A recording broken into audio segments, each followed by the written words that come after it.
La une de l'actualité, c'est le Premier ministre Moustapha Madbouli qui enjoint d'appliquer le système d'irrigation moderne et d'exécuter le projet national du revêtement des canaux afin de maximiser les ressources de l'État en eau. Lors de sa réunion avec les ministres d'irrigation, de finances et d'agriculture, Madbouli a mis l'accent sur le soutien de l'État pour assurer aux agriculteurs les mécanismes du transfert vers le système d'irrigation moderne. Au cours de la rencontre, le Premier ministre a examiné l'avancement des projets de revêtement des canaux et les mesures prises par le ministère d'Agriculture pour motiver les agriculteurs à passer au système d'irrigation moderne. De sa part, la ministre du Commerce et de l'Industrie, Nevin Gamer, a annoncé aujourd'hui le lancement du 21e sommet du marché commun de l'Afrique orientale australe, le COMESA, qui doit avoir lieu mardi prochain à la nouvelle capitale administrative de l'Égypte.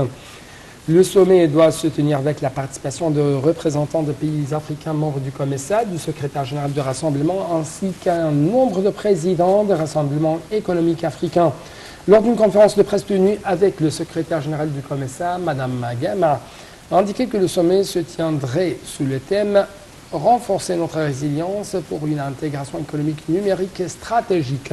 Au cours de ce sommet prévu, le président Moustapha Sissi succédera à Andry Rajoelina, président sortant du COMESA, président de Madagascar, à la tête du COMESA.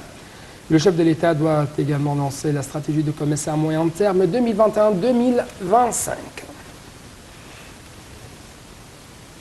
Les indices de la Bourse du Caire ont collectivement chuté aujourd'hui lors des échanges de la première séance de la semaine affectée par les ventes des institutions arabes et étrangères. L'indice principal, le GIX 30, a reculé de 0,5% au niveau de 11 285 points. En contrepartie, les indices secondaires, le GIX 70 et le GIX 100, ont également perdu plus de 3%. L'Égypte a salué aujourd'hui l'accord politique signé entre le Premier ministre soudanais Abdallah Hamdok et le général Abdel Fattah al-Burhan. Au palais présidentiel à Khartoum, M. Hamdok et le général al-Burhan ont signé devant la presse un accord pour partager le pouvoir, promettant de remettre la transition vers la démocratie sur les rails.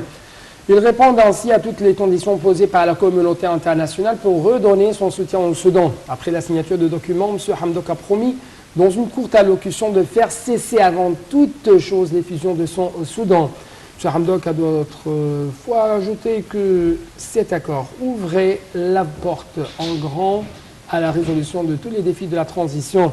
Il doit désormais former un nouveau cabinet après cet accord prévoyant également la libération des dirigeants civils arrêtés le 25 octobre dernier. Selon l'accord signé aujourd'hui, les futurs